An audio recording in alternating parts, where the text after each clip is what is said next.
Hamishkan. The Hebrew word means dwelling place. It was where God dwelled with his people, and its elements show us how to relate with God. After delivering the Israelites from slavery in Egypt, God gave them detailed instructions on how to build this dwelling. Once constructed, the Lord descended on the tabernacle in a pillar of cloud. Curtains separated the whole tabernacle from the rest of the Israelite encampment. In this courtyard was the tabernacle's largest piece of furniture, the altar. A wooden box covered with bronze, the altar was shaped as a square, measuring approximately 7.5 feet long and 7.5 feet wide. From top to bottom, it stood about 4.5 feet. Hollow space inside the box allowed priests to insert coals. Above was a bronze grating where priests would lay animals for sacrifice. A horn of one piece with the altar stood at each corner. 4 bronze rings under the ledge allowed one to insert carrying poles so the Israelites could transport the altar. Between the altar and the tent of meeting was a bronze laver.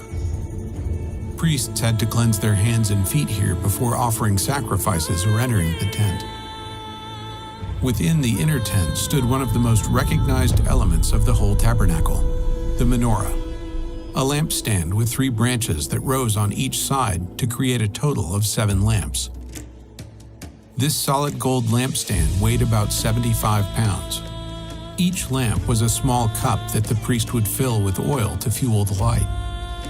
Each branch in the middle of the shaft had almond blossoms.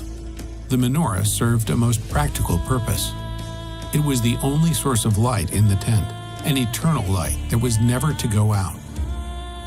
Also in the tent stood a wooden table covered with gold. On it was to always remain the bread of the presence.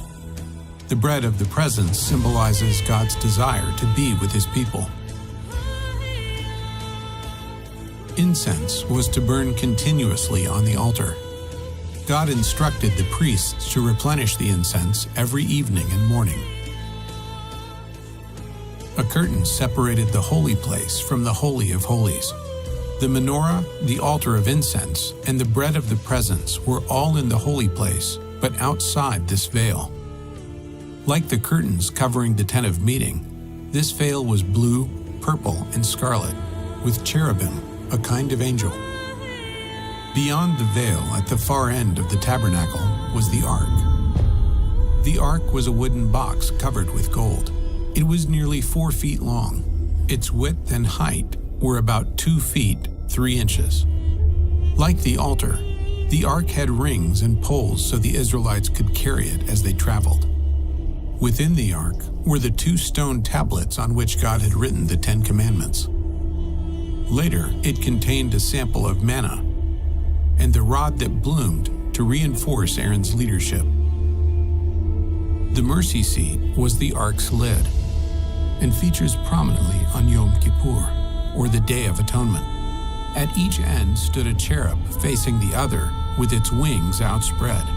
This cover was made of solid gold.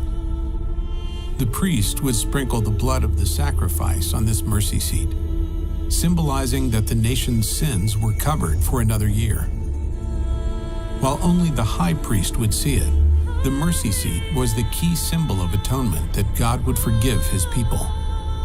Though daily sacrifices on the altar were necessary for payment of sin, it was only through the mercy seat on the Day of Atonement that the stain of sin was washed away.